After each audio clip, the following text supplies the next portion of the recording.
Speedy Bros! Hello everyone, welcome to a new episode of Fall Guys, welcome back to Fall Guys. The last video was a Minecraft one, because I'm having a great amount of fun on the Hot Plate server. Check it out if you like Minecraft. You can do some Battle Royale and PvP and all that kind of stuff. It is fun, trust me. Anyway, we've got a bunch of really difficult new maps added to Fall Guys. These were added on Tuesday. It's Tuesday, isn't it? This week. And these are complicated. Check it out. So this was, I recorded all these, and I'm obviously recording the audio afterwards, so I could just show you some of the highlights. These are pretty confusing. So this one, you have to go through the speed rings to actually enable you to go into the next section. So there you go. This bit I also struggled with. I kind of was like trying to figure out how you have to jump and bounce. I think you kind of have to like jump as soon as you land, but you can also kind of cheese it as well.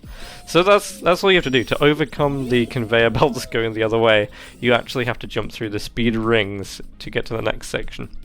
So I'm going to show you each of these new maps today, culminating in Speedrun Snek, which is probably one of the most frustrating but also fun but difficult levels. And I'm going to show you how to do it. Weirdly, just none of the rest of the people in my lobby could figure out...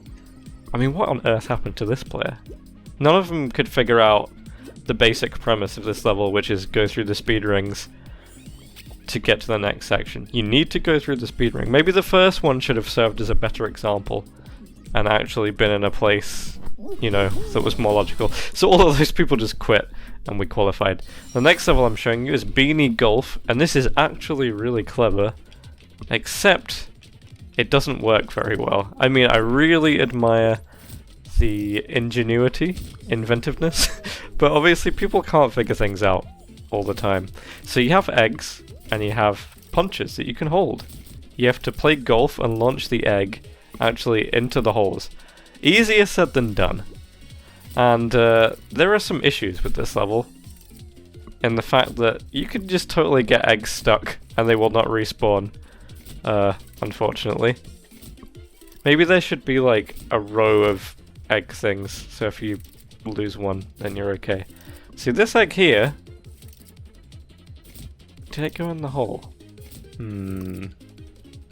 It's a tricky level, this. And again, all the other people left. I managed to get almost everything I needed to get to the finish line, but sadly you cannot skip one of these things, it would seem. Unlucky. So I actually just didn't try this level again, because it was too annoying. The next one we got is From Bottom to Top. Now this is another challenging level. It's kind of a slight Kaizo theme, a little bit. It's not the most difficult thing, but people are really struggling with this one as well, as you can find out if you continue watching this clip. You'll see. So I managed to do most of this level okay. There's a few tough little areas. You know how it is. But there's definitely sections that people struggle on. Yeah, I totally fell off there, don't you worry about it. That's why I cut the video. Then you get up to this next checkpoint, and... yeah, I fell off again. Don't worry about it. So I've cut out all of the fails on this, so I can just show you exactly what you need to do. This bit is probably one of the most difficult bits, just timing the jumps and getting the momentum. Especially when it changes to going from towards you to away from you. And then... for some reason, auto grab is still on, and you cannot turn it off at the moment. So I was just being really lazy with this section and just hurling my bean at stuff and hoping that the auto grab would save me. And it did actually do pretty well, so there we go. This next bit took me a minute to figure out, and then I realized, oh yeah, you just have to make yourself a little bridge with the blocks so you can get to the next section. Now, you might be thinking, where are the other beans? But then, there is actually someone below. Now this is the last checkpoint. As you can see, the finish line's right there. You do actually have to, I think, get a bar skip to go to the end here. I messed it up on my first attempt. I'm not that good at bar skips. I'm also terrible at using fans. You'll see that later in this episode. But I managed to get it a second time. Perfect. How are the other beans doing? Not so well. And this bean, they actually have a gold banner. That's right. They have over 3,000 crowns, I think it is, to have the gold banner. It's pretty close to it, if not. But I guess they just let anyone get the gold banner these days because they deconstructed my platform that I made to get to the next section. Eventually they seem to figure out what you're meant to do, but I don't know if they were just like letting someone else on their account or if they were just very confused by this level. But again, I was somehow the only one to qualify that one. It is tricky. And now we come to the most tricky level in the entire game probably at the moment, but it's really satisfying. So the first attempt at this one, and the other 3 people left, and I didn't qualify. So no one qualified. Because the problem with this level is there are no checkpoints, and there are a few bits which are really finicky, like this fan. Half of the time when I use this fan, it just doesn't launch me high enough. The other half of the time it launches me way higher than I would even need to go, which is great. But why is it so random? Was I doing something wrong? I don't know. There were multiple occasions where I'd get to the fan and then fail, and then there'd be other people that hadn't even made it up to the fan ever before, and then they just got it right the first time, which is, you know, very fair and fun. But anyway, because of the lack of checkpoints, you have to really master this level and know exactly what is coming up next every time. So the second time I play this, I did actually manage to qualify and win, which is wonderful. Also, how cool is this skin? And then there are some very difficult bits. So this last jump has actually cost me quite a few wins, because it is just that little bit too far away. Okay, here's one of my best runs.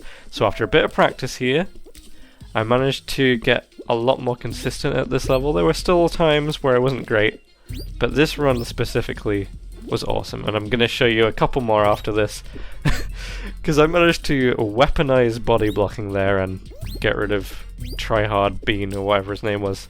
Tryhard Full Guy, something like that. I can't remember. I wasn't paying attention. The other problem with this map is there's so many little bits where if you just slightly hit something wrong, it doesn't work. There are so many times where I've just clipped the edge of something, or not quite landed correctly, or not get launched properly by the fan. There's also a few bounces in this where, some reason, my dive just doesn't cancel afterwards. Yeah. Also, this last bit is really annoying. You really just have to get everything perfect almost to actually make it.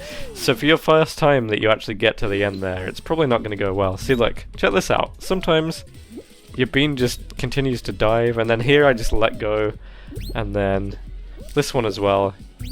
You'll see it in a second. Oh wait, no. This is where I got body blocked by one of the best players of the game, L7. So I didn't win that one.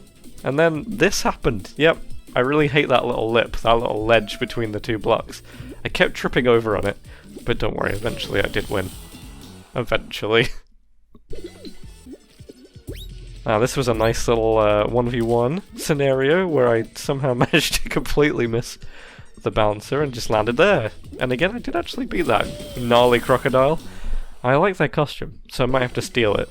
Those little green shoes, awesome. Okay, here's the last one of the episode. Again, this is an insane run. Me and this other person were like tandem drifting, effectively. We almost completely synchronized, and then I managed to just knock them off the map. It just sometimes happens. Now this is one of the skins I'm actually proudest to have in this game. This golden hot dog I managed to get when I was not anywhere near as good as the game as I am at now, and it was one of the first actual skin events that there was, I think. And it was also my first gold costume. Believe it or not, I actually got this before Gold Witch. So I was very proud to get this one. It took me hours, because this is when you had to get a certain amount of wins. And at this point in the game, I was not good enough to get a win a day even, or, you know, like every few days. But I really wanted this skin, and I'm so glad I managed to get it in the end. And I think I've truly earned Marvelous and everything since then. The amount I've put into learning how to get good at this game. But anyway, that's one of the best runs I've had. I really love how awesome it looks in this when you're kind of tandem dive sliding next to someone else, jump diving. It's a really cool level. It's really well made by the person who created it. It's just a few issues with the game itself. Like, I've never quite got good at fans for some reason. But anyway, thank you for watching this episode. I hope that helps any of you that are struggling with this level. Please like, share, subscribe, comment and all that stuff, and I'll see you soon. Goodbye.